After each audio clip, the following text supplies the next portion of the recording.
74 East. Welcome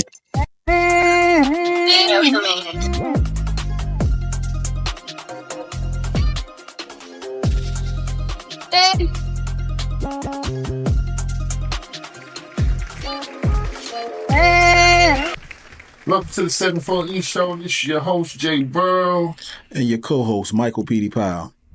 Guys, today we got a distinguished guest, a gentleman and a scholar right here from the 74 East area. Petey, you know him a little bit better than I. I'm going to let you do the honors. Well, it's definitely an honor to have Mr. Shawn Maynor, the Mayor of Bolton, North Carolina. Shawn holds many hats for the community of Bolton. Without further ado, how you doing today, Mr. Shawn? I'm great. Thank you guys for having me. It's a blessing to have you here.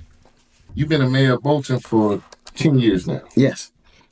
A lot of people don't know what a mayor does. We see mayors on TV. We see them in the paper. What exactly do you do in that role?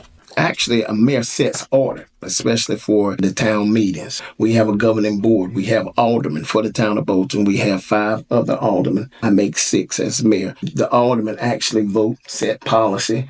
Once they make a decision, then I'll actually report to the media or whoever or to the town to let them know exactly what's going on. Now, when you have a small town mayor, you actually do more than just handle the meetings. You actually get involved with the state, you lobby, you look for funding, resources, and looking for infrastructure, water, sewer, right. Housing, whatever funding that we need for the town. You do a lot of that. You're the CEO of the town. Yeah.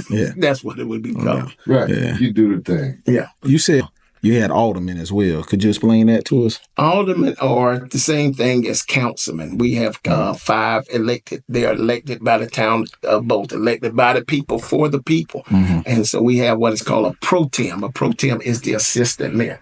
So that is if the mayor is not able to attend a meeting, that mayor pro tem stands proxy for the mayor, and he governs the meeting. So we have Alderman Gary Graham for the town of Bolton. He's our mayor pro tem. We have Daniel Brown, who's a long-standing alderman. He's been on the board for several years. Right. Alderman Ruth Waddell, who's been on the board for several years. And then we have 2 new aldermen. Alderman Cynthia Mitchell, who is the owner of Beverly's Daycare, and also Alderman Randolph Pringle. And so basically they are the decision makers. Right. They're elected by the town of Bolton, by the people in Bolton, as the decision makers for the town of Bolton. The population of Bolton. Roughly, what is the population? We're a small town, very small. So we're somewhere around about 550. Around about 550. Sometimes stats say we're up to 700. During the last census, I think we were somewhere around COVID. So I'm not sure if everything is clear. The town of Bolton actually extends all the way to almost Delco. The little areas of Birdville, that's Bolton. Right.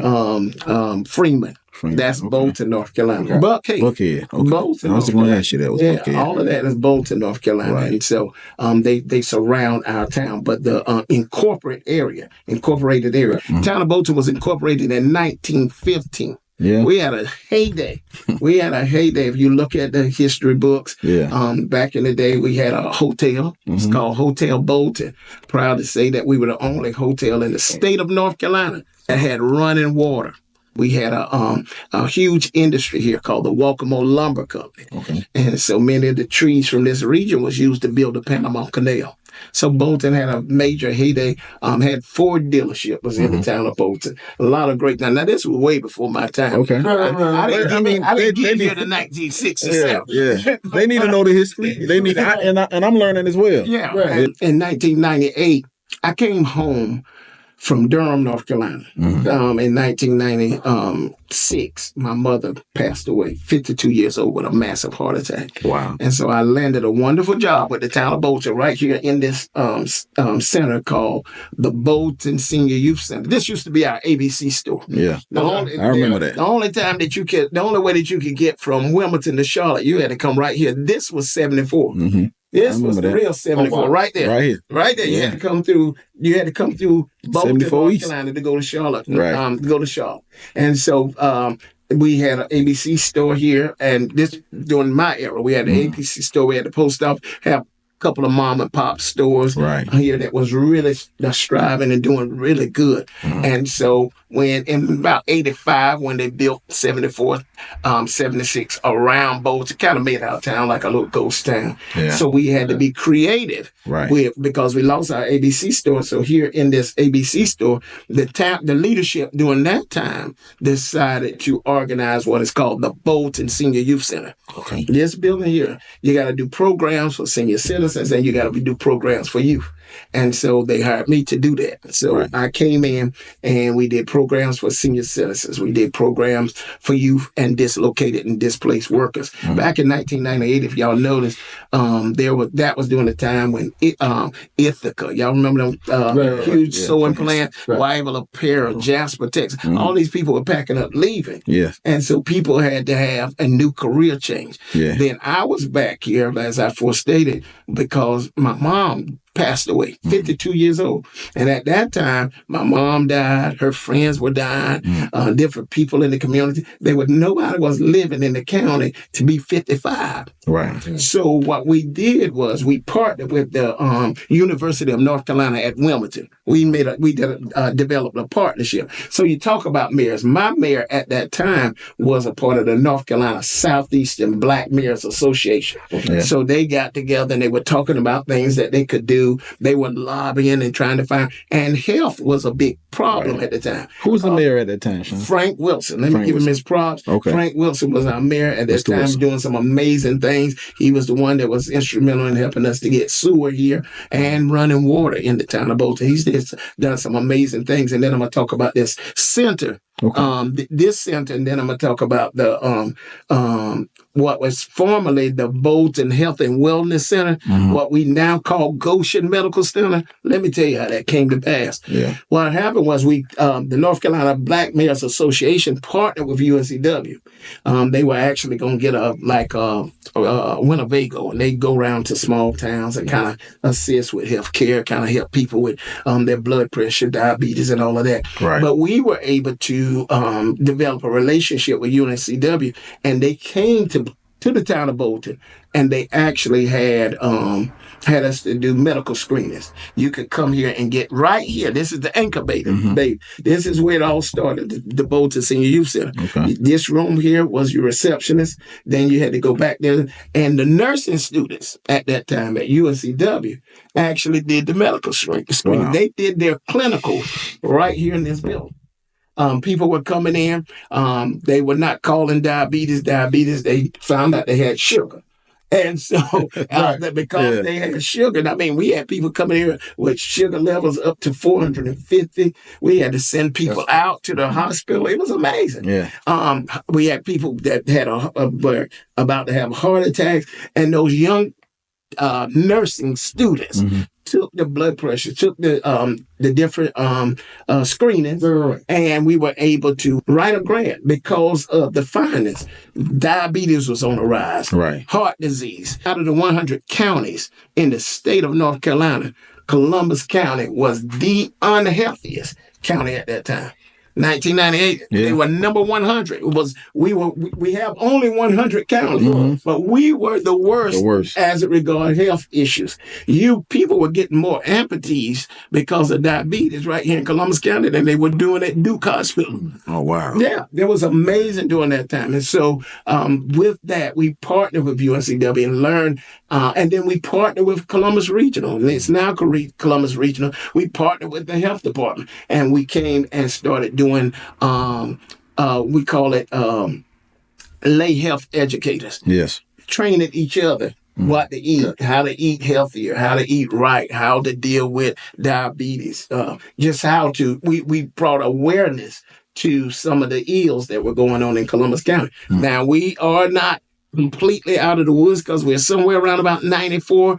I wish I could get up with Miss Kim Smith right there, who's the health director, but we're somewhere around about 94, but we moved from 100. There's been some progression. Yeah, there has, because of the training. Yeah. And that is a vital part. Anything that we're doing, we've got to train. Even if you come in here and you're going to start a business or whatever, you got to train. You got to make sure that you do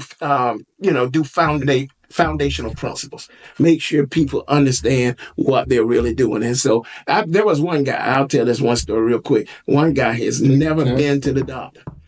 He never been to the doctor, and we were giving away $100 gift cards. You come to this class. Now, there was a nice lady by the name of Miss Pat Ray. Miss Pat Ray was teaching the class. You couldn't just come in and sign in and leave out. Think you're going to get that class. Right. You had to come there and you had to learn something. And he came. Right. He learned something and he decided to go to the doctor. And what could have caused him an early death, he was able to get do a preventive measure, and it saved his life. He's still living today, and he got his $100 gift card. Oh wow, that's something. And it was good. The class was probably a 6-week class. Right. Yeah. Probably just held on Monday night. Probably about no longer than about 2 or 3 hours. They teach you how to prepare meals. How to deal with diabetes, how to deal with heart disease, how to deal with obesity, whatever. But all of these chronic diseases that we have in the county, they were teaching us how to deal with, and people actually develop a lifestyle change. Not a quick fix, but a lifestyle change. And so, and because of that, today, we have what is now called the Goshen Medical Center. That's right now, brick and mortar. Brick and mortar. We have a doctor over there, right there, next door, right beside the town hall. I can walk out the back door and go to my doctor. That's amazing. And so because of the findings in 1998, 99, when those nursing students came and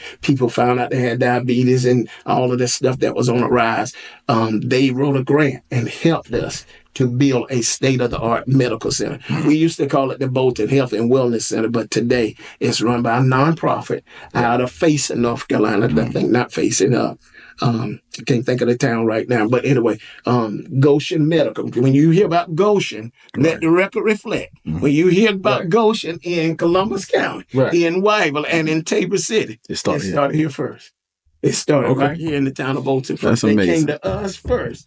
And we, because of that, they were able to build more facilities in the county to help with the challenges that Columbus County has. You stopped a lot of ticking time bombs. Yes. A lot of people still here because of that word. And you said you came from Durham. So my background was in healthcare. I was working with comprehensive home healthcare. Right. I was taking care of my great aunt. Alzheimer's awareness is huge for me. I was raised by my great aunt. I really loved her. Her and her husband, they raised me. And I noticed by the time I was 18 years old, Who were they, Shawn? Her name was Alfatine Brumel. Then give a shout out to the people in Longwood, North Carolina. Longwood. The Brumels came out of Longwood, North Carolina. And my great aunt married a Best girl. She was Alfatine Best Brumel. She came and she nicest people in the world. The nicest two people in the world. And they took good care of me. And so I noticed she had Alzheimer's. And so I was in the nursing field. I was working with comprehensive home health care. And my mama said in 1995, she says, I'm going to call my home and I'm going to move in with y'all, and I'll help out. I was like, if you coming home, I'm leaving. Right. This is my way out. This is my exit. So my job gave me an opportunity to go to Durham, and we built we put an organization, we put a comprehensive home health care agency in Durham, North Carolina. And so I lived in Durham. Short time, it was short-lived, but I lived there for a short time, was able to come back immediately when my mama had that massive heart attack and she died. I came back. And when I came back, I was able to land a job with the town of Bolton right here at my town. Yeah. Good thing is, man, here in the town of Bolton, let me just share this with you. When I was coming along, people did a lot of things in their houses. Right. They did a lot of things in their houses. I was 9 years old. And when I was 9 years old, my grandmama told me, go through the field. It wasn't a park there yet. There wasn't a park. Yeah. She said, go through the field. And when you get through the field, you're going to go to a lady by the name of Miss Ada Bell Jenkins. We were to go to Miss Ada Bell's house. Miss Ada Bell had a husband named Mr. Bill. Yeah. When I got there was April, Toya's mom. There was April and all the other 9-year-olds, 10 and 11. All of us were sitting in that house, and we learned to pledge our head to clearer thinking, our heart to greater loyalty, our hands to larger service, and our health for better living, for our club, our community, our country, and our work. They put it in us. Right. Okay, so we were there, the 9, 10, 11, the 12, 13, and 14 was at another lady's house who became the mayor of the town of Bolton, Miss Edith L. Green. My aunt is just a few years older than me. She was a teenager. So they were there at Miss Edith Greenhouse. Yeah. They went to Washington, D.C. That almost blew my mind. Yeah, country people going to the Capitol. Huh? But the kids, she got a busload of kids. She said, I want to take y'all away so you can see where your money is being spent. And she took those kids. I'm like, I'm going to stay with this because I'm going next. I got next, right? I got next. Yeah, we're going to leave this house. We're going to go to that house. Then not only that, there was a program for my mama. My mama was a young single mama. So, she was she had married my stepdad by this time. And so they taught them how to prepare meals and how to be homemakers. They call it the home demonstration. So everybody had a house to go to. To go and learn a trade. Man, it was a part of that. Those ladies went together and they said that they learned how to sew. They learned how to cook. They learned how to, how to be, they had women talk. And so everybody was being trained right in somebody's house. So what we do here with the town of Bolton at the center is things that was happening even if we didn't have a center. We were going to get it done. Even if we didn't have a center, because it was a model. That was the model, And then even with me coming along, this man right here, Mr. Herbert Riggins, you might can't see it. And this building is named after Mr. Herbert Riggins. Amazing man. And so by the time I'm 14 now, they're taking me to the Intergovernmental Meeting for Columbus County. They're taking me to different things and teaching me, they're going to meetings and they're teaching me how to go to meetings. I'm like, well, what? Well, I mean, you didn't know it was building up to this. Let me ride my bicycle. You know what I'm saying? Let me go do what I'm doing. But they would actually pick me up and take me different places. I was privileged to go with the Honorable Mayor Edith L. Green. I ate my first steak, I believe, with her. We were eating at Quincy's. We were in High Cotton. That was a big deal. We went to the North Carolina. We went to the North Carolina League of Municipalities. Had a big meeting. I don't know if y'all know the name Luther Jordan. Used to be the owner of funeral of Jordan's funeral. He was a senator. I was sitting right beside him. Wow. I was probably about 14 years old. I was sitting right beside him. Let me ask you a question. Do you think that those experiences got you into the civil duties that you're doing now? Very much so. Got me. I'll tell you this. Let me tell you how much it's got me into that intergovernmental meeting that I went to as a little boy. The first meeting I went to was with Miss Edith L. Green and the Reverend John Wesley Wilson. We did have a picture of him somewhere up here. These were some amazing people. These were some amazing people. We went to the Intergovernmental Meeting in Tabor City, North Carolina. And my mayor was a little short black woman, full of power. She did some amazing things while she was mayor. I loved her. She lived to be about 102 years old. Wow. She lived to be about 102 years old. She was, oh my gosh, she was all of that to me. I was actually able to introduce it to my kids. And we got pictures with her holding my kids. But she took me there to that meeting. And I'm going to tell you, let me be honest. Let me be honest. I had gas on my chest. I was about 15, 16. I had a learner's permit. So that would give me an opportunity to drive. You know what I'm saying? Because she was old. You know what I'm saying? She was a little older than me. And so I'm like, I'm going to drive you to the Intergovernmental Meeting. She told me I could go. So I'm going to drive them to the Intergovernmental Meeting. Went to the Intergovernmental Meeting. Had a good time. Learned a lot. At the Intergovernmental Meeting, they tell you about all things Columbus County. What's going on. Resources that are available. Give you information education, all of the entities are there. The health department is there. The hospital is there. The sheriff department is there. All of the entities in the Columbus courthouse, people from representatives from the court, all municipalities are represented there. And so if you talk, whatever you got going on in your town, this is your opportunity to share with Bolton needs to know what Fair Bluff is doing. Fair Bluff needs to know. All of them are there. Today, I am the president over the Intergovernmental Meeting.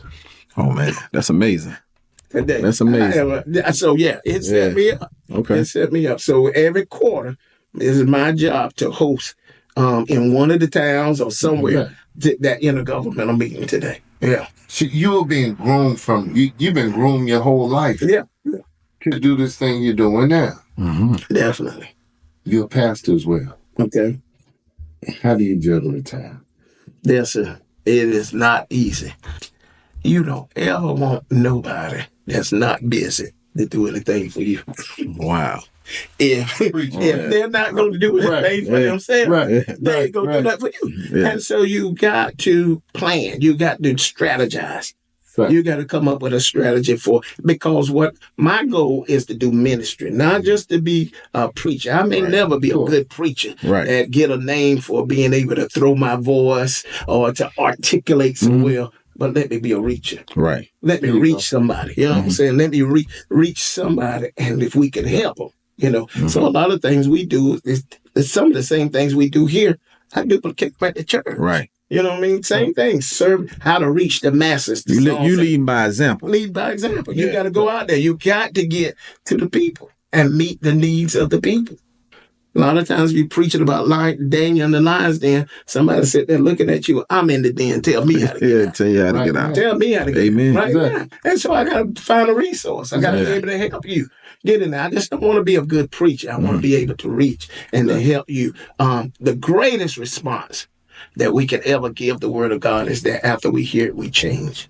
That's the greatest response. We shout and dance and run around and do all of that. That's fine. That's fine if that's what you want to do. But if change is not there, if you don't ever change, it don't mean a thing. You got to change. You're right. Change has got to take place.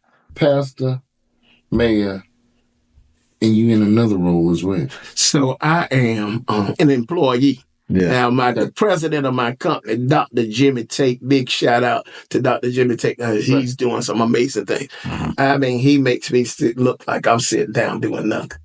Dr. Jimmy Tate and his sister, Dr. Lisa Robinson. Now, the company I work for is Mount Calvary Center for Leadership Development, and it's a nonprofit organization. That's my 9 to 5 or 8:30 to 5. For everybody that thinks I'm Tommy and don't have a job, I work. I work Monday through Friday, sometimes Saturday.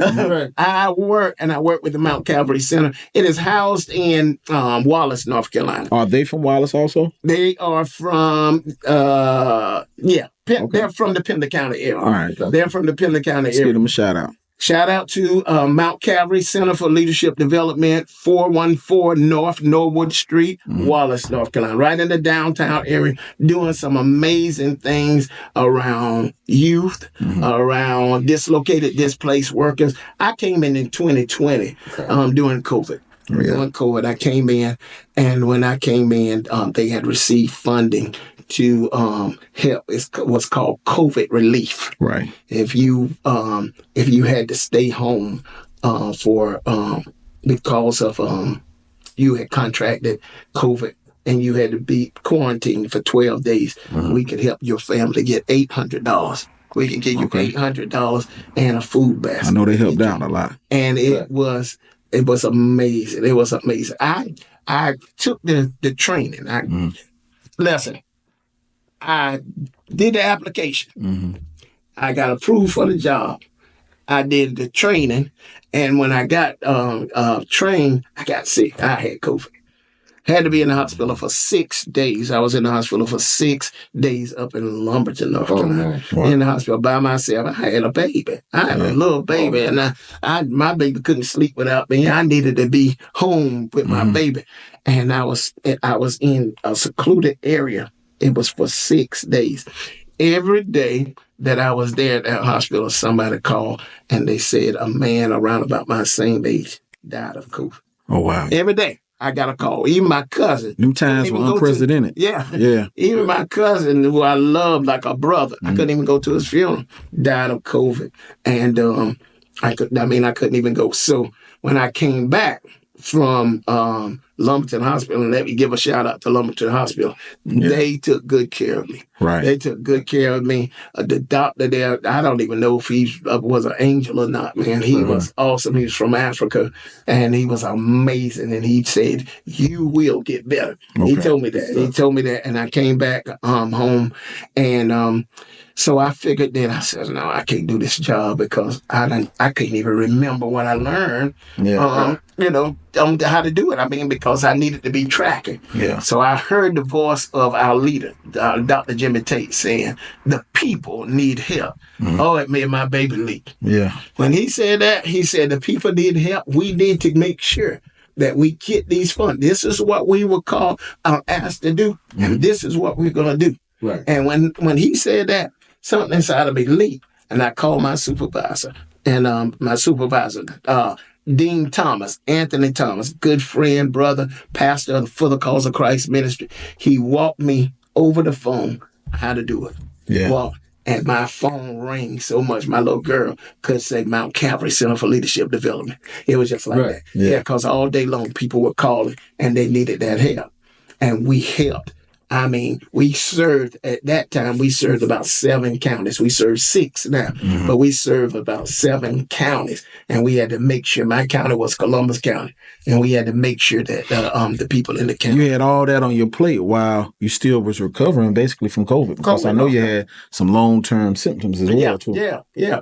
I don't know. I'm telling you, when I heard that, I got better. And we were home. You couldn't go nowhere. You know what I'm saying? We were in the house. And so, I stayed right there. Sometimes I couldn't even hardly put my clothes on because the call started at 8 o'clock. Yeah. And I told them it had to end at 5. And what I was doing, and so what we were doing, we had to enter that stuff in. We had to enter it in to unite us. And then once we got the stuff entered in, the people could actually get the funding that they needed. And we helped a lot of people.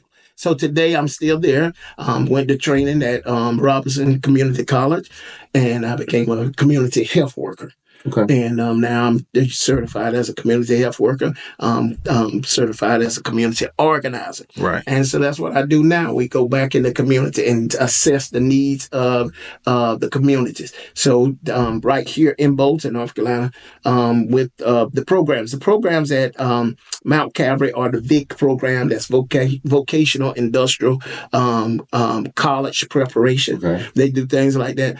I got my 12-year-old took an aviation class. Amazing. Wow. And listen, we got to read, we got to listen to what, the announcements that's out there, because a lot of people saying you're withholding information. There were people from Wyville. Yeah. When I got there to take my child, there were people that heard that same information and made it to Wallace and brought their children. Yeah. To learn about aviation. A lot of African American kids, they're not finding a lot of African American pilots now. Yeah. So you want to engage them early in that. Right. So my 12-year-old has been flying a plane.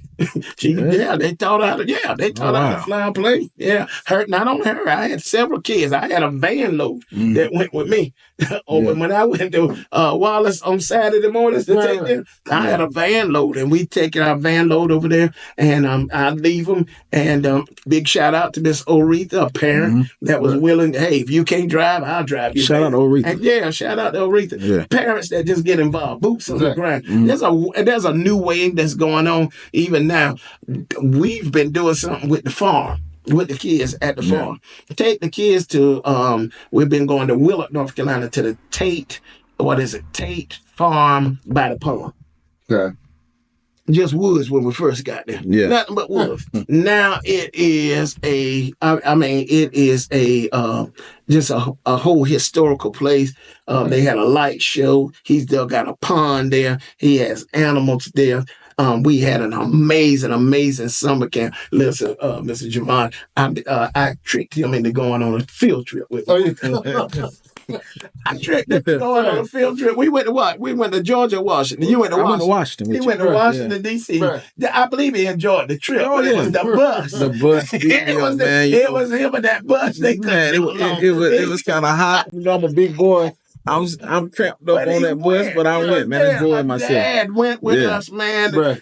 There. I mean, it was just amazing. Yeah. And we've Right. been doing that for over 25 years. Yeah. I have Right. kids now that's coming up to me. They're grown. They're about 40 years. Most of my kids, when I first started out with, all of them have turned 40 last year. Oh, wow. And so when I see them, they like, man, you're the only person that ever took us on a field trip. Not a field trip, on a vacation. On vacation. Right. Yeah. We went to Atlanta, Georgia. We went to Washington, D.C., Charlotte. Right. We You went to Atlanta this past summer, right? Yeah, that's right. My kids, they mad at me now about the Atlanta trip. You know, it's very instrumental with the kids and taking them different places because my kids be engaged. They be wanting to go take them to White Lake. You know what I'm saying? He have a bunch of different programs for the kids, and it's something that they really, really love doing. You know, they get off the bus here, 4 or 5 days a week, and they come in here and they learn, do the homework and all that good stuff. He has a lot of good stuff. So if you guys are in the surrounding area and your kids need something to do, you need to, I ain't gonna say get them off your hands because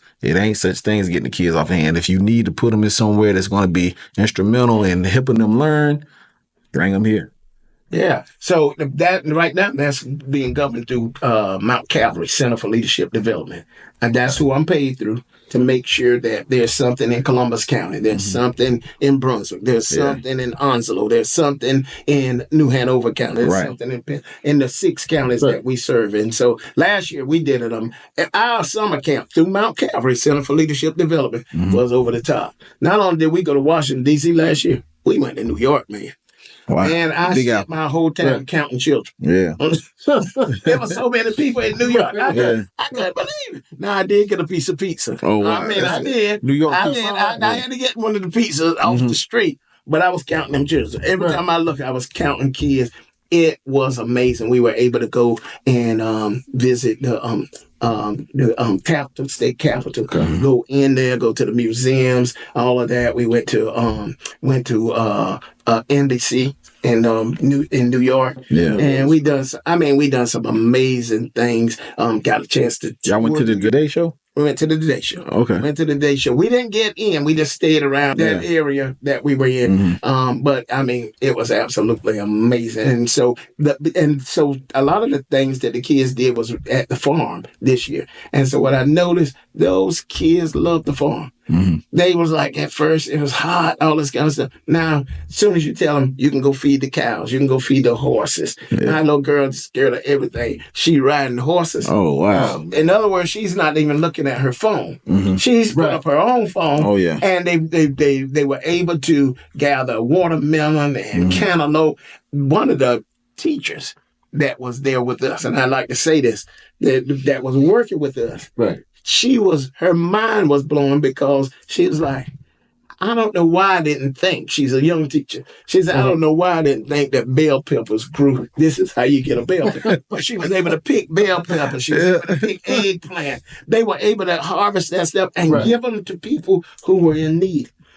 And the kids, I mean, it was amazing. They went on a lot of trips, throughout North Carolina, kind of learning different resources about different things. They had an amazing time this summer. Every role you got is in leadership. Wow.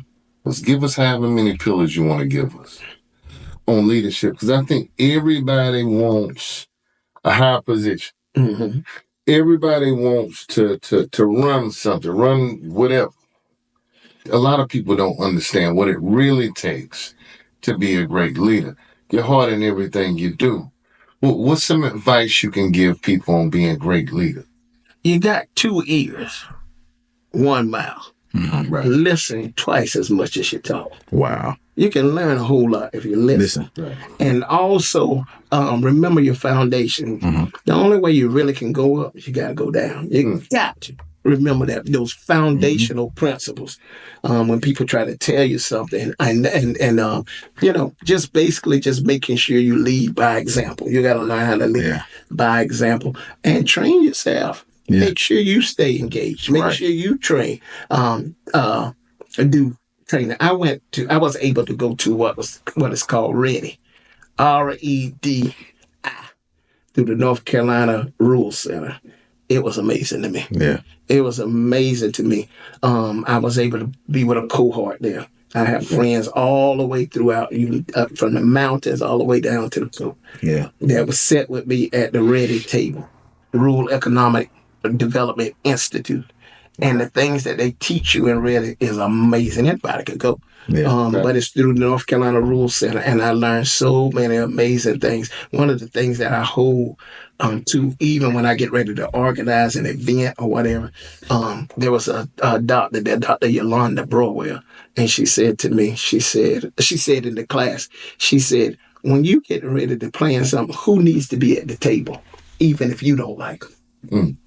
Even if you don't like them. Oh, yeah. You know, because they got a voice. Mm-hmm. And they may say something that would open up your eyes and say, Definitely. I never even looked at that. Right. I could save myself a lawsuit just because of what they say. You know what I'm saying? Definitely. So you gotta make an assessment. You gotta strategize. You gotta do strategies. And you gotta do good planning when you get ready to be a leader. That training, make sure you train yourself. You got to keep an open mind and an open heart. Yes. Yeah. Let me ask you this, Shawn. I know sometimes it's when you're dealing with people and you know a lot of people, when it comes down to applying your job versus knowing that person, you know what I'm saying? Like it may be a conflict of interest or a person wants you to do things because I know Shawn, he's a good guy, but at the same time, you're a leader of men and women. So now when it comes down to you to apply the rules, you understand what I'm saying? And a person wants you to do outside of that. You know, how hard is that a lot of times? You know what I'm saying? You have to explain it to them like, this is what the rule is, and this is how I have to carry it out because I know you, but at the same time, I gotta apply what's going on in the county or the church or whatever. Yeah, and that is difficult because a lot of times you know people and you know the need, but then if policy is in place, follow the policy. Wow. That somebody took time again and strategized to put that policy in place. It's there for a reason. Right. Okay. You know, there may be a way that we can help even with the policy in place. You know, or we may be able to give you an alternative to that. But usually, if you follow those principles, follow those guidelines, then chances are you can make good, sound decisions. Okay. Yes, you know, because you don't want to create nothing that's going to cause you to mess up or the other person. You know what I'm saying? I'm not going to try to get you in trouble. Yeah. Or try to. Or get yourself in trouble. I'll get myself in trouble. Yeah. Yeah. Nepotism, that's one of them things. Generations and generations and generations of nepotism. That's plagues this side of the Dixie line. It's hurt us. Us. Yeah. You know, especially 74 East has hurt us so bad, and things are getting better. So having, understanding that the policies are in place. Yeah. Playing by the rule book. If everybody just followed that piece, everybody in leadership, right? I think the world will be a better place. And that's it. You got to follow.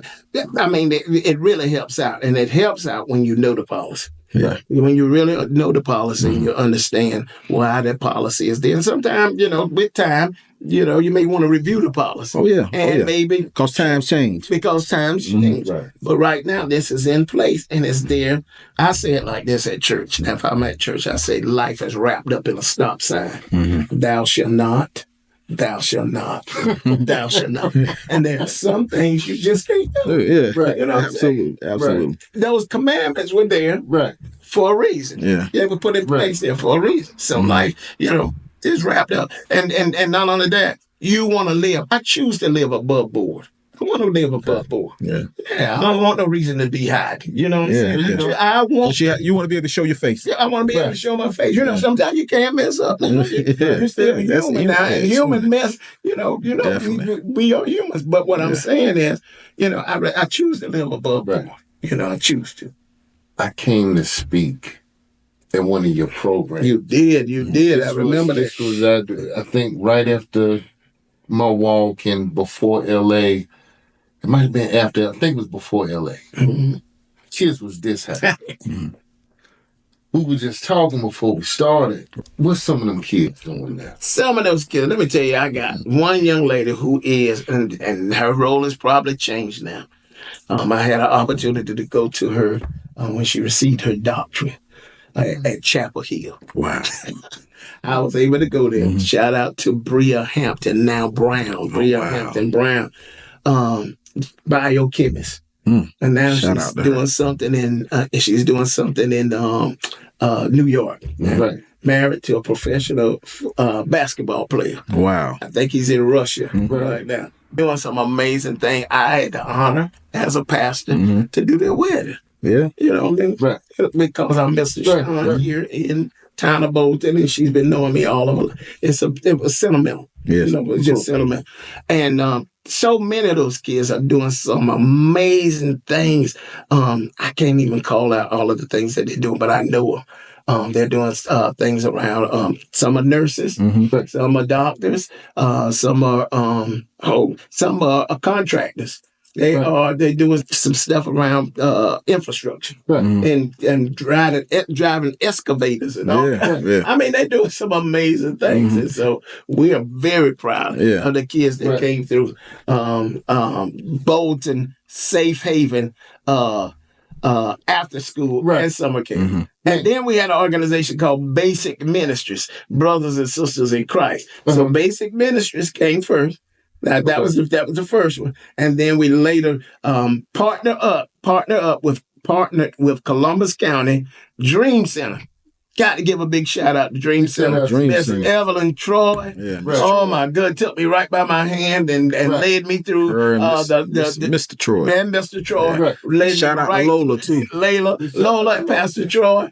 I mean, they took me, Miss Troy took me by the hand and actually led me in the path of the nonprofit era. Right. Nonprofit sector. Okay. Just took me right by the hand and did some amazing things, partnerships. Right. I mean, we done some, I can't even talk about it now. I left the Dream Center. Okay. And came here. That's right. Okay. They sent me here. Yeah. And I made a big old circle. Because we had one after school program, and the summer camp was different, but we had one and we were Bolton's Safe Haven after school program, and they were Columbus County Dream Center, a Safe Haven after school program. Yeah. They had one in Fair Bluff, one in Tabor City, and we were doing some amazing things back then. And those kids came Monday through Thursday. From the time they got, you know what a lady did one time? That's what. Let me just share this with you. How people can just say things in the community and don't know what they're talking about. You know, sometimes if I was a mean person, I'd just get me a bat and go to work sometimes. But there was a lady called me from California because people in the community were talking, and they were saying that the leadership of town of Bolton was not concerned about young people.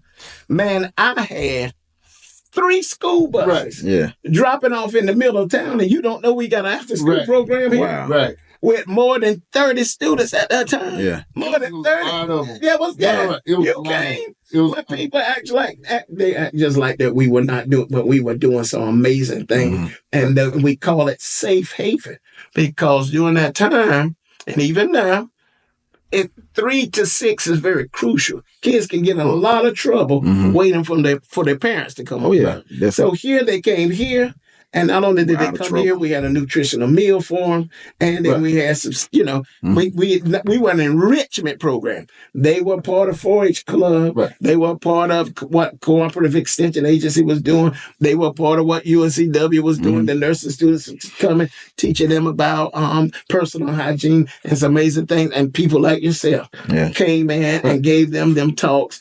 I wish I had the data to prove that we actually reduced teenage pregnancy amazingly, because none of those kids. In fact, I went to a place in Wyvern, and the lady said, I need to talk to you. She said, we're doing some statistics, and it seems like the people in Bolton down on your end, they get married more than they're having babies out of wedlock. Wow. And that's amazing. It was because we were sharing information. Yeah. We were sharing information. HIV and AIDS was huge during that time. Again, with your chronic diseases, we were sharing that information. And we were taking them places, showing them things. And those kids made good decisions. Yeah. They made good choices. Right. They made good choices because of the information, because of the education. Well, I can say firsthand, a mouth will say anything. We know that. A mouth will say anything, but we see you boots on the ground. We see you executing. How does it feel when you plant that seed? And I'm not just talking about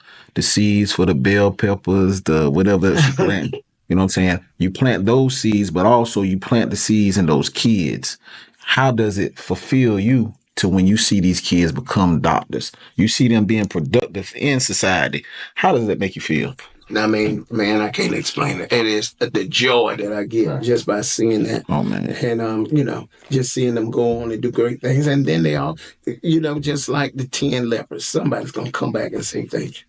Somebody's going to come back and say thank you. And so many of those kids have come back. And they're like, if they see me at a funeral, like, now, they're like, they're like, oh, I mean, the joy that you get for just doing it, and that's all you wanted to do. Plant the seed. The Bible says, one plant, one water. God get the increase. There you go. Yeah, God get the increase. You're not worried about who gets the credit for it. Right. But you want to see all of those kids and to know that you provided a safe place for them, and not only that, you helped to mold them.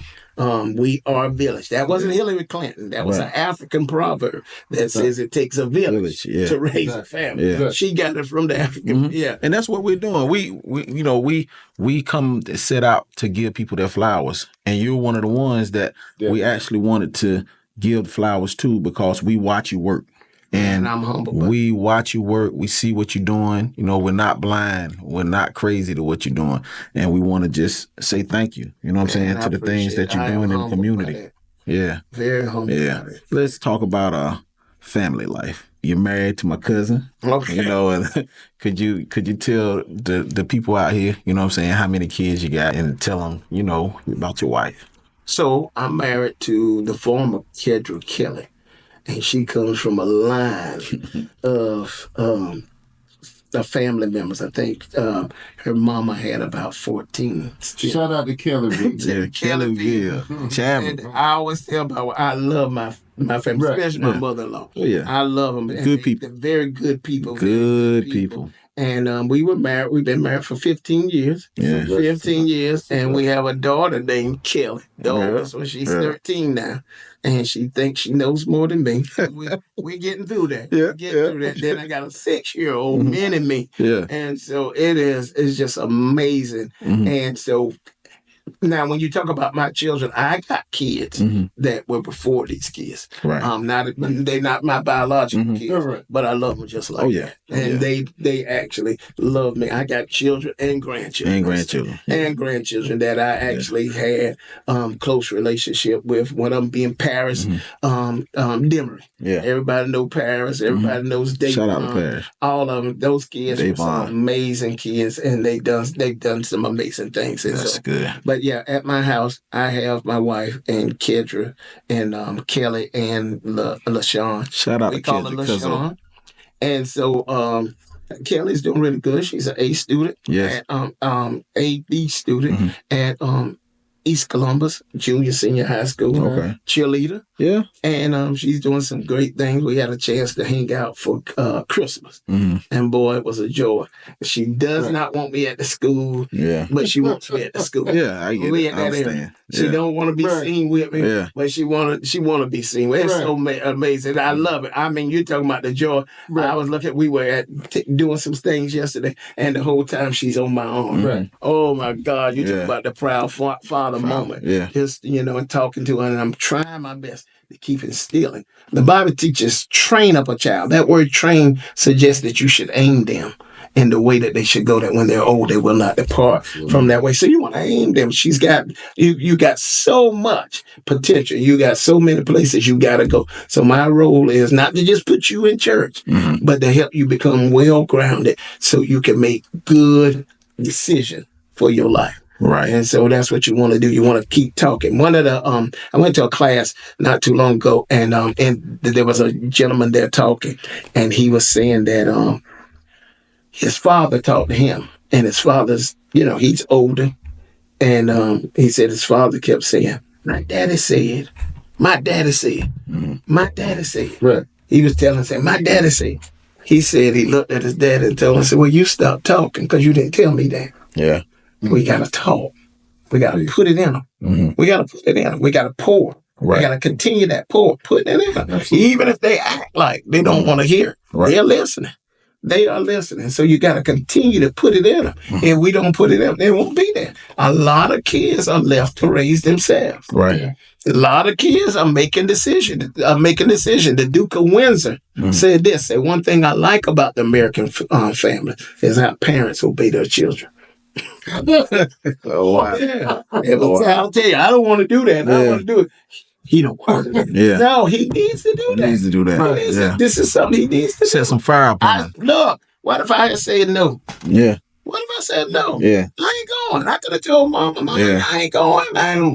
Why you Wouldn't be right here today. Yeah, we wouldn't be here today. Yeah. No, we wouldn't even be. Where would I be? Well, I mean, I never spoke to you about this. It's a time you stepped up for me and my family. You know, my uncle, Mr. Powell, he's an educator for generations throughout Columbus County, and other places as well. You know, he was the principal at the elementary school. Long live the life of Dr. Melvin E. Powell. Long live the life. Yeah. I mean, you talk about a hero. Yeah. Even for our church. Right. For our church. But for the legacy that he left at Hallsburg Elementary School. Man, when he passed, you stepped right in like he was your father or something. And you know, my aunt, Miss Penny Powell, some people call her Minnie, you know, we call her Penny, you know, kids, you know, we were devastated, and you know, it was like a shock. But Shawn stepped right in, man. You know, when people were coming to the hospital, he stepped in as if it was his father. Cause, you know, we like I said, we were in shock. And Shawn, you know, held us with grace and poise. He did the funeral and everything. And it made it, you know, it's no easy thing with death, but he smoothed it out for us. Gave a good sermon, and everything went smooth, you know. So I want to give you thanks for the leadership that he always showed. He showed it towards my family in a time of need, because we were really in need, because we lost one of our leaders, you know what I'm saying, the elder statesman in the family at the time. Yeah. And Shawn stepped up, did a wonderful job at the funeral. You know, he told a lot of historical things about my uncle that I didn't even know. You know what I'm saying? So I just want to give you your flowers and tell you thank you once again on that too. Man, I really appreciate it. Don't make me cry. Y'all messed me up when I was looking at the interview with Mr. Tony Wilson. Oh my God! Big shout out to Tony. Tony's everybody's guy, nicest guy in the world, and he did an amazing interview. And really, I really appreciate y'all doing that. You know. Yeah. Then, so yeah, you're welcome. Dr. Powell was all of that too, especially those at the church. We were raised there. Not only did I go to school at Hallsburg Elementary, but I was able to work. You remember the JTPA program? Yes. Job training placement at? I worked with him during the summer. He always called me his child. Oh. And so, I mean, I always felt just like I was his son. In fact, I helped him move. Oh, yeah. We helped him move from Bolton to Hallsburg when he moved over there. Yeah, but we love Dr. Powell. Great man. Big shout out to him. Yeah, thank you. You've been a mayor for 10 years. What qualifications do you have to be a mayor? You just got to make yourself available. You got to be willing to do it. That's it. No qualification. Just like being the sheriff of the county. Right. There's no qualification. You just got to run and you got to win. Are you the only African-American mayor in Columbus County? Okay, no. Big shout out to a good friend of mine, Mr. Gary Keaton, the mayor of Sanderfield, North Carolina. Okay. Sanderfield, North Carolina has a African-American mayor. Big shout out. Oh my goodness, I can't call his name right now. Jason Ellaby. Shout out to Jason, Brunswick community. Okay. Out there, Brunswick. That's the mayor. My mom from there. He works for state employees. Okay. Jason. He's an African-American mayor in Columbus County. Let me see who else. So that's about it right here in Columbus County. Okay. But you got a lot of African-American aldermen, and some call themselves call it their town's councilman. Yeah. Yeah. Mm-hmm. You got to have leadership. Yes. That's something you definitely possess. Now, did you go to college? No, I went to the community college, but but not for being a mayor. Yeah. Okay, right. Not for being. Now I started out at Cape Fear Community College in business. Mm-hmm. So I did, start out in business, but I ultimately ended up doing something around healthcare. So to be a mayor, you just gotta want to be one. You gotta have leadership skills. That's right. And you gotta see. You're the first mayor I ever spoke to, this close, right? Mm-hmm. You got a passion for it. Yeah. Let me help you out with this 4-H club. Mm-hmm. I was the parliamentarian for the 4-H club. A parliamentarian sets order. Yeah. Okay. That's what he does. Right. You got to know Robert's rules of order. Yeah. And so that's basically it. As a mayor, you got to know order. Mm-hmm. You got to know order. You got to know how to conduct the meeting. And so, I've had a lot of training in that. I'm not only in the workforce as well as, actually since I've been mayor, I've been to several different trainings. Mm-hmm. And one thing that I was actually, now I'm considered an old mayor. I was a young mayor at one time. Yeah. I'm considered an old mayor. And the League of Municipalities came to Brunswick County to host a meeting talking about the essentials of government. Mm-hmm. So they teach you how to be. There are classes through the League of Municipalities that teach you how to run a town. Yeah. And just a whole lot. You got to have some type of training. Yeah, there's a lot of training that's involved in it. Definitely. And so one of the things that they put me on a panel one time and they asked us, to give, if there's a new elected official, what is something some advice that you would give them? I say, always stay informed. Right. As an elected official, it is not a good practice for you to say, well, I didn't know that. No, it's your job to know that. Please do that. Yeah. It's your job to find that out. Mm-hmm. And one of the better answers is, right now, I'm not up on it, but I'm going to let you know. Right. And then you go and you educate yourself because you may have missed that meeting. You know what I'm saying? But you go and you find out that information because you're elected by the people for the people. Right. Don't sit there like somebody's trying to hide information for you. It is your job. Right. Because this town is being run every day by a town clerk, secretary. If you got a finance director, if you got a manager, it's a constant. It's being run every day. So it's your job to come in and find out anything new today, anything different. Right. Anybody got any concerns? That's your job. That's your job. Find out. Get involved. Find out. Well, the Pine Tree Festival.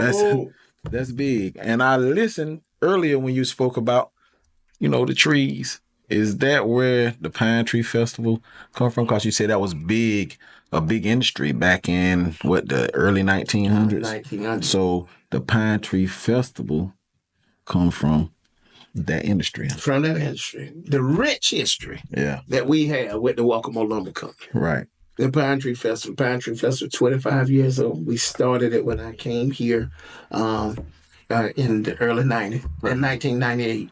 I came September 14th. That was my date of hire. Yeah. September 14th, 1998. The center was dedicated October the 3rd, 1998. And there was an alderman at that time by the name of Mr. Roy Mitchell, who had the vision to do a festival here in the town of Bolton. His goal was to bring unity to the community. Mm-hmm. He was from Chicago. Yeah. And he came to this town of Bolton with his wife, and he just wanted to see the people come together. Right. Let's do something. So he talked to me about doing a festival, and I listened.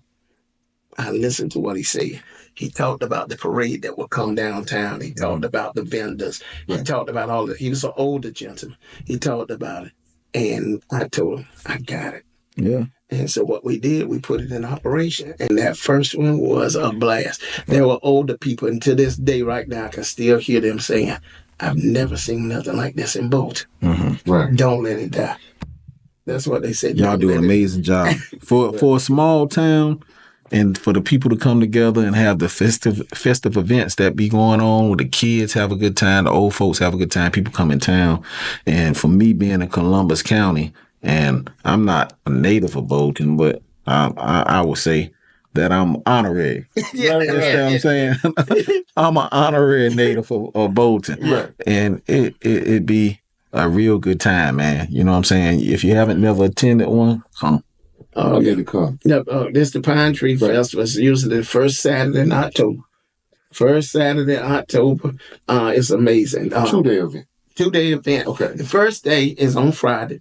And what we do on that Friday is we honor Mr. Roy Mitchell. It's called the Roy Mitchell Memorial Dinner. And that's the time that we do spots, you know. We are Southerners. We're Columbus County. They don't know nothing about them spots. They don't know anything about spots. We do a spot play. Right. They're free. Yeah. Right. Free. We put our resources together and come together and we do spot and chicken bar. Yeah. They don't know nothing about them chicken bars. Now, come on. They don't know nothing about spots, chicken bar. I mean, right here, we've had line dancing here. We've had WECT to come and interview the whole. Shout out WECT. WECT. Miss Francis Weller, we got to get you on here. And Miss Cromartie. Yeah. Miss Cromartie. I know her first name, but I'll call it later. But Miss Cromartie doing some amazing things. Those young people are they're blowing it up. Right. They're blowing it up. She's doing some shout out to her too. WECT. And so we'd love to have you. And so they've come and they covered the whole festival event and what it means. And it's just celebrating community life. That's all. We just celebrate community life, remember the rich history that town had with the Walkmore Lumber Company, International Paper Company. Like I was saying earlier, it's the Regalwood Paper Mills, Woodlands Division. It was housed right here, right here in Bolton. Yeah. And so many families were able to, that's where they got their occupation from, right there. Yeah. And so just celebrating community life. We have live entertainment. It's been wonderful. And it's just wonderful. It started because we wanted to do ecotourism. We wanted to promote downtown Bolton. We wanted to promote Bolton as a wonderful place to live and to raise your family. Right. We wanted to take that stigma off. Ain't nothing here. Ain't nothing here. I'm here. Oh, yeah. You're here. There you go. Right. We're here. Right. And we're making a difference. I'm proud of the kids that go off. I know they had to go off. But one day, I believe that there's going to be a change where they're going to come back and they're going to open up industry and businesses here and things are going to be able to blossom again. Yeah. I can see the vision that you're putting forth, I can see it. But how could we speed, if it's a way to speed it up? Like, what is the vision for Bolton? Because we sit right here and other counties like Brunswick County is thriving. You understand what I'm saying? Oh, yeah. And it's crazy. We're 15 minutes away, is that? You know what I'm saying? Either way you go, we're 15 minutes away. You got Leland, you got Shallotte. And back in the day, Columbus County was thriving more than them. They got the beaches and stuff right there. So what could we possibly do, or what is the vision that you have to get that economy? You know what I'm saying? Because we're right here in Columbus County. We're one of the poorest counties in the state. Yeah. But we sit right here, Horry County one way. You know what I'm saying? At best 45 minutes away. You got Wilmington, we got Fayetteville. We sit right here in the middle. What possibly could we do to get those industries, or work with those counties or those cities to get these towns like Whiteville, Bolton, Hallsboro, the towns right in here to thrive more? It's starting with us. It's starting with what you're doing. Y'all are changing the dynamic. Y'all are changing the mindsets of the people. You're promoting stuff. I mean, you're bringing out ordinary people who are doing extraordinary things. Thank you. That's what you're promoting. Cool. And you got to change that mindset. We've got to change that mindset. That's why we were able to change the numbers for the stats for Columbus County, because people came, they listened, and they did something. Okay. Those numbers wouldn't have ever we would have still been in Lodi Bar. Right. we would have been Right. been in the place of Loaded Creek. We would have still been number 100. Right. Still getting amputees if nobody came to educate and to teach us how to change that, to have a healthier lifestyle. Okay. So you're promoting ordinary people that are doing extraordinary things. And we've got to change the mindset. We're here.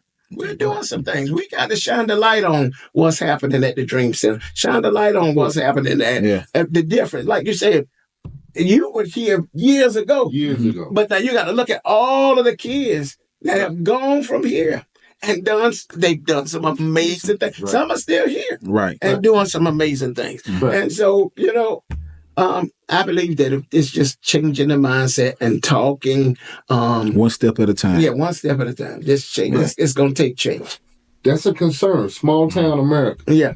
But people graduate, they hop on the first thing smoking, they get on. Mm-hmm. Right? They get on. They get away from here, they go do whatever they're gonna do, and oftentimes they don't come back. So the numbers in the church go down. Mm-hmm. Okay? Long term, you look at the high schools. Attendance is way down. Mm-hmm. That's because the babies are way down. I mean, it's a lot of stuff that's going on. The incentive to come back is what us who look at, a lot of people stay away, look back at and say, okay, what reason do I have to go? Other than to help my parents. Mm-hmm. What reason do I have to go? And when I do go, if I decide to go, what do I do? Mm-hmm. So entrepreneurship is a beautiful thing. Yeah. That's, you can do entrepreneurship. We can do this anywhere in the world. We can go to the middle of Arizona, in the middle of the mountains anywhere and do this, and it'd be beautiful. But promoting entrepreneurship, promoting industry. Now, industry is a bigger problem that, that government officials work on. Mm-hmm. What's some advice that you could give small town America to battle that stifling problem of bringing people back to the community once they've gone out into the world? We just got to make our county. We got to make our county inviting. We got to make it. We got to make sure that it's invited and welcoming. Mm-hmm. We got, and then not only that, it's that education piece. That education piece looking at how we can bring businesses in here and they strive. Now things are changing. North Carolina is the eye of the future. Oh yeah, you got a wonderful place. Let me sell Bolton to you right now. Let me sell Bolton to you right now. Right here in the town of Bolton, right now. If you want to get up, if you retire, you 45 minutes from 95. There you go. Right. You can decide, I'm going to Florida or New York. Oh, yeah. You can go to the mountains or the beach. Yeah. Bolton is probably about 45 minutes. I can be at Myrtle Beach in 45 minutes. Right. I could be at Carolina Beach, probably about 35. Right. Wrightsville Beach, 35. Mm-hmm. So you Holden Beach. Yeah. So you got so many opportunities, and people are moving here. Oh yeah, they are moving. They're building. They're building homes. We are poised to have 144 homes built here in Bolton right now. But coming in, I mean, the layout is there. Mm-hmm. People are coming. Sure. I mean, I'm talking about right up the street here. Along with, we're so proud of the school. Let's get ready to come. That's pre-K through 8th. Right. Wow. Right here in Bolton, North Carolina, centrally located. And we are proud of that. I'm talking about less than 19 months away. Right. The school. So in the next 2 years, things going to be looking a lot different. A lot different. Things are going to be looking a lot different. Wow. And so just think about it. Just think about it. There are 144 homes. A lot of people are going to be coming from other places. Mm-hmm. What was it? Probably in 2021, 22, they said it was about 800 thousand people. So many thousand people. I can't get the right number. That moved from California and left. Mm-hmm. California, right? People, they're up and moving, and they're trying. They won't change. Oh yeah, they won't change. Some people want this small town living. Mm-hmm. Right. They want that. They want to be here. They want easy access to the beach. Yeah, definitely. They want easy access to the mountains. Yeah. They want easy access to 95. Yeah, it's coming. So it's coming. It's definitely coming. Things are going to happen because those areas that you named are some of the most growing areas in the country. Yeah. So they ain't building no more land. No. So they got to come out. They got to come here. So the thing is to have the plan in order for them to get here. Yeah. When they get here. In Atlanta, everything an hour away. Oh, yeah. To get to work, I was running a Ford dealership, running another AutoNation dealership in Kennesaw, leaving from Ellenwood.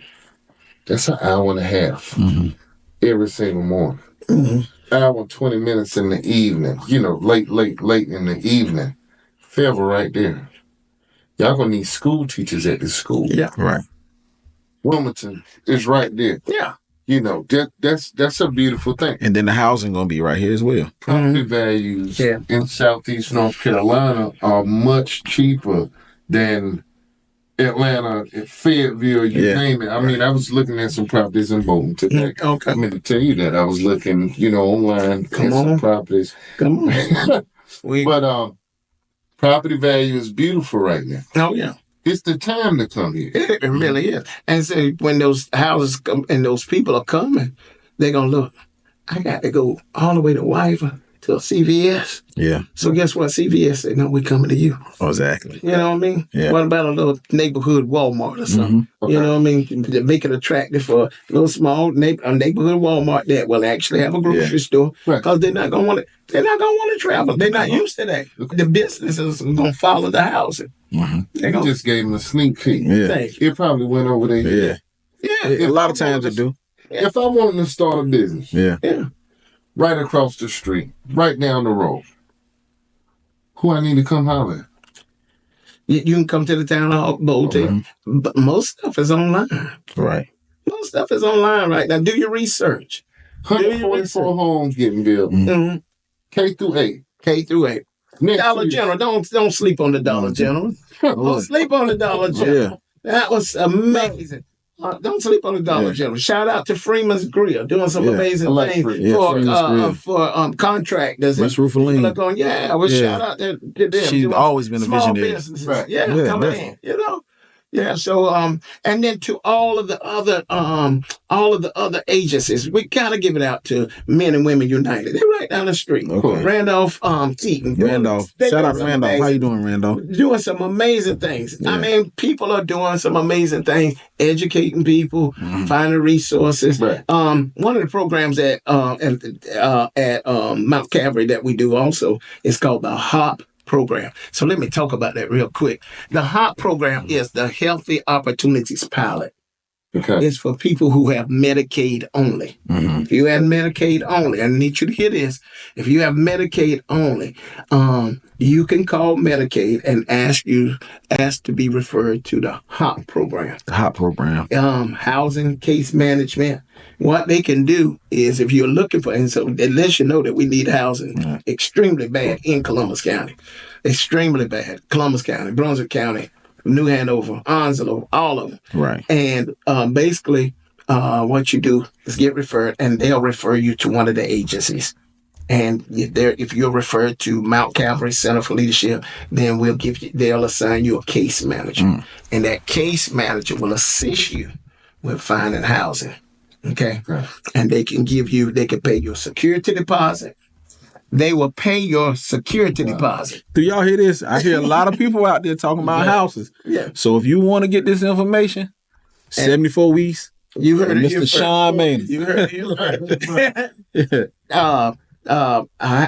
They'll pay you the security deposit and the first month rent.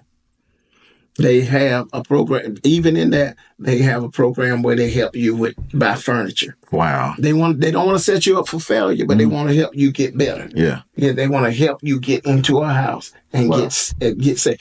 Medicaid is expanding. You might want to even apply for Medicaid right now. If you're going through a struggle, you might, one time it used to seem real hard to get Medicaid. Yeah, oh yeah. Right now, you might want to apply for Medicaid. Don't feel the shame if you're going through something and Medicaid is right there, and it's an avenue for you to get on your feet. We ain't trying to say you got to stay there. You know what I'm saying? Sign up for these programs. You're getting all the information that you need. It's free. It's free program. Right. And you got somebody to help you. You got a case management. I did HOP program. I'm doing something different now. But I did. I was a case manager, and man, I'm telling you, it is something to hear the needs of the people, and so many young people with children that are out there struggling. Oh yeah. And so you just kind of need somebody to help you through the process. Yeah. But yeah, the HOP program is a program, Healthy Opportunities Pilot program. It's amazing. Wow. It's amazing. You call your provider, whoever your provider is, Healthy Blue, United Healthcare, whoever your provider is, call them. Tell them I want to be a part of the HOP program. They know what HOP is. Right.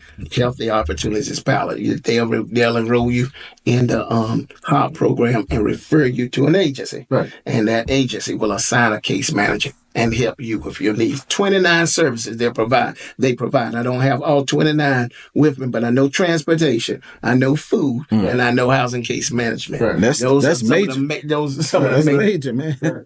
That's major. You're a thriving mayor, rural North Carolina.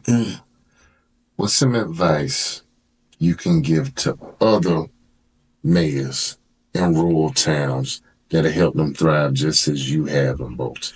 One of the things is in a rural area, connect with the North Carolina Rural Center if you haven't. The resources that they have by themselves is just amazing.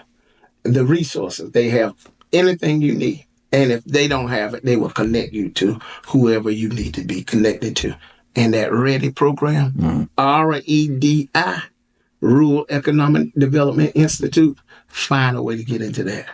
That is the game changer. Right there. You're going to have someone to help you. I mean, they're going to give you different scenarios, how to deal with the media. You know what I'm saying? Yeah. Because that's a challenge right there. You got to know what to say when the media comes. Because they coming. And they're going to come. And they looking for support.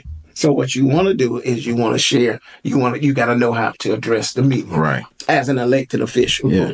Yeah, you can't go. Can't shy away from it. Yeah, you can't shy away from it, and then you can't go trying to be independent. Yeah. You represent a town. That's who you represent. I represent the town of Bolton. I don't represent Shawn Maynor. Right. I represent the town as mayor. I don't represent Shawn Maynor. I'm here as the town of Bolton, and we got to make best decisions that will be best for the greater good. You made some great decisions. They keep bringing you back. Yeah. You've been here 10 years. And if I had to guess from everything I've ever heard, you probably going to be here another long time. How many times can you get reelected? Just as long as they keep you in. As long as they keep you in there. Yeah. How long are you willing to stay? I'm actually interested in finding next. You know what I mean? Training somebody. You don't want to stay here. Yeah. Your stuff you get old and all that kind of stuff. I mean, these young people have great ideas. Yeah. They technology savvy. Right. Character. I'm gonna be a community worker or a civic person. No matter what. Even if I'm not. Even if I'm not the mayor, I'm still gonna work in my community and serve the community. Man, you do it like it's second nature. You know what I'm saying? I've sitting here since you've been mayor, and I've seen so many tremendous changes. You know what I'm saying? I see how you move, the things you're doing for the kids, the things you're doing for the community, and it's amazing. I take my hat off to you, and once again, we just here to give you your flowers and tell you that we appreciate you. We appreciate the things that you're doing. We appreciate the vision that you have for us. You know, I say us because I'm part of the community, and we're here if you need us. Man, I appreciate it. I really appreciate that. Yeah. And that's all you need is you need some help. Teamwork makes the dream work. So big shout out. We just got through our 25th Pine Tree Festival, and we honored some amazing people. We're getting ready on January, I think it's the 16th. Let me make sure. The weekend of MLK. Got to talk about him just a little bit. On Saturday, January the 18th, we celebrate MLK Day. And where would that be at? It's going to be at the Greater Bolton Church of God in Christ this year. 12 noon, we form a community choir. Last year, we had Miss Tiana Pyatt, one of the students probably that you met when you were here. Shout out Tiana. Now in the doctoral program at Clemson. And she's working Tiffany, at Clemson, doing some Tiana, Tim, all of them. Tiffany know how I feel about Tiana. Yeah, that's family. Oh my Beautiful. God. Beautiful, beautiful person. So, and she did beautiful family. She did an awesome job. She came here and she killed. I remember I made her and Kristen. Mm-hmm. We were helping Haiti. So the community came together because of the tsunami that they had in Haiti. Right. And I had them two girls up there and they were on the news. Oh my God, everybody thought Kristen and they blew their mind. Wow. I mean, because they were just, they were the two dynamic duo. Right. Two smart young ladies. Smart young ladies right here in Bolton. Right. And, you Brilliant. Know, and I could go and tell them something to do and they'll just do it. Yeah. They didn't have no reservation. Yeah. They knew I was not trying to hurt them. They got computers on their shoulder. Yeah. High IQ. But that's going to be January the 18th. It is, again, at 12 noon. We have a guest speaker to come in. We celebrate what happened in 2013. Yeah. When I first became here, one of the questions that was asked of me was, is there any resources? I think somebody's house had burned. Was there any resources for people who had disasters in the town of Bolton? Right. And I set up at that time a resource. We do what we do through the Community Emergency Response Team. We have a CERT program. It's called the Community Emergency Response Team, and we are one of the most. We are one of the ones that's active in this region. Yeah. Through North Carolina, it's a huge program. And we've been doing it for several years. And so I talked with them and asked them, could we do the MLK Day? And the funds that are used for that day was set aside that if somebody has a disaster, right? And you know, they stressed out and everything, right. Let them access $200 without any reservation. Don't give them no hassle. Right. Don't give them no, we know we're small town USA. Mm-hmm. We know that the house did burn. Right. Go ahead, they can come, get the $200, maybe take it and go to a hotel, kind of wind down and get their thoughts together. Yeah. And so we've been raising money every year at our MLK Day. We just general donations, put it in there, and you will be surprised at the families that we've served since that time. Because they had a disaster. If their house burned up or caught a fire or whatever. You said, when did it start? In 2000, when I became mayor in 2013. Okay. Right. So we started the MLK Day, and we always done it at 12 noon. And we do it at one of the local churches, and it's amazing. This year we're gonna add to that is we want to do something like this. We want to do a panel discussion around how do we keep the dream alive. Yeah. You talk about MLK, the man did something. Yeah. All this talking at the community store and talking in the living room and stuff. Exactly. We got to stop talking. We got to put boots to the ground. We got to motivation. We got to do something. Yeah. We got to do something. Yeah. Motivation and being active. You're doing a lot, man. You got many hats. Yeah. So we ready. We're ready already for. Hey, you motivate me, man. Yeah. Small town USA. Yeah. Bolton. Big town, small area. You got more programs going on right here with these 700 some people than most big cities got that I've heard of that sound like what you got. Because it's, when you go to the major cities and you need something, you got to go through all this red tape. It is what it is. Yeah. You got to do this, you got to do that. If you don't know that person, you ain't going to get whatever. You out here giving away the gold. Yeah. Yeah. And see, listen, small is the new big. Small is the new big. I went to set somebody up. We had a guest speaker to come into town, and I was at the hotel, and they was like, the mayor's coming. He's going to take care of it. And they was like, the mayor, where is he from? Why is it, what kind of big, they were trying to make it look. They were trying to make it small. Yeah. But the guy was really pleased that, hey, the mayor's coming. He's going to take care of all of this. So I did. I came to the hotel. He said, I looked up your town. You probably it's probably a small town. I said, no, he said it was probably a small town and nobody knows where it's at. Right. I said, maybe before, but not now. Right. I said, I was sitting up in my living room. I was in my own living room, minding my own business. My sister lived in Buffalo, New York. She called me on a Saturday morning. She was like, hey, your town is on CNN. Yeah. Yeah. She said, your town is on CNN. Had the water tower, had the town hall, and what they were coming down to interview. Who they were coming to interview was Jason Ma, the author of Hell of a Book. Y'all need to find him. Oh, yeah. You need to get him on your podcast. Yeah. This guy is amazing. He's I know him, but But this guy can be in Bolton. He lives in Bolton, but he can be in Bolton Saturday, but Monday morning he can be sitting on the Today Show. And he's from Bolton. Yeah. He is not on an author. He's a national author. Right. He's a national author.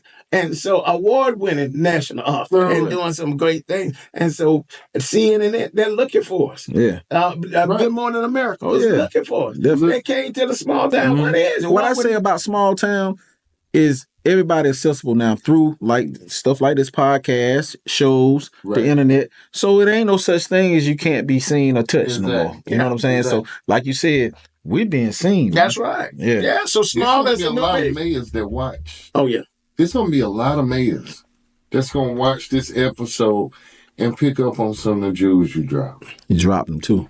I mean, drop them. Pastor, mayor, I ain't even gonna say employee. You still a game changer over there. I don't know how you find the time. I don't know how you find the energy. And you got some more. Yeah. Extremely intelligent. Man, it's a pleasure. It's a distinguished pleasure for us to be able to come in here and speak with you. Oh, it's a blessing. The pleasure is all mine. Yeah. I'm humble. I mean, you watering me. You know what I'm saying? Like literally like just pouring water on me. My mind going a million different places because, you know, to sit down and get this game that you're giving up, you know, to a guy like myself, you know, from where I come from and the things I've been through, you know, it's just, you know, it's heartwarming. It's heartwarming, you know what I'm saying, for me to be in your presence and for you to give us the opportunity to sit down with us, you know, to tell us the things that's going on in this community, to tell us the thing that's going on in North Carolina and southeastern North Carolina. So, you know, we want to give Shawn his flowers once again, and we hope that you guys are taking this in too. You know what I'm saying? He just gave up a lot of programs that you can benefit from. And like I said, you know, we have our boots on the ground, so I listen to guys all the time. You know, we from the streets, so I hear guys saying, you know, I need somewhere to stay. You know what I'm saying? I need help with medicine. So right now, listen to what Mr. Shawn says and listen to and watch this program, and maybe you can get some help. And if you need Mr. Shawn, where can they reach you at?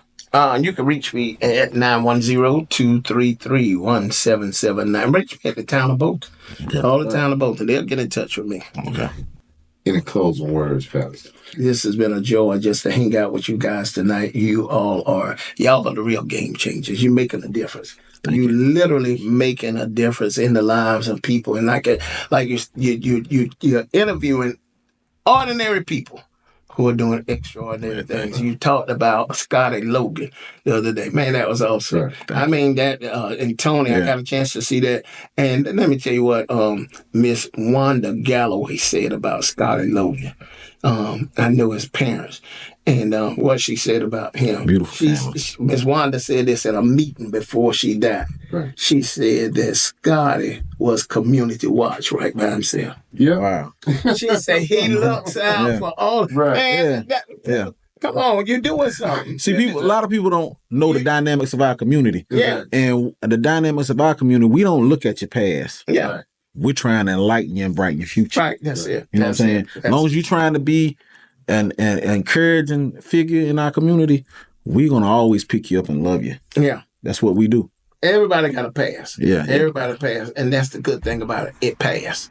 Right. You live to tell about it. Yeah. You live to tell about it. You could have died in it. Yeah, definitely. And it stopped there. Yeah. But you lived and it came to Each one teach one. Yeah. So, Yeah. and reach one. Mm-hmm. Reach one. Go pull somebody else out. You know what I'm saying? Exactly. Pull somebody out. So, man, this has been wonderful. I appreciate you. We appreciate you. Thank you for coming to Bolton, North Carolina. Y'all came down here too.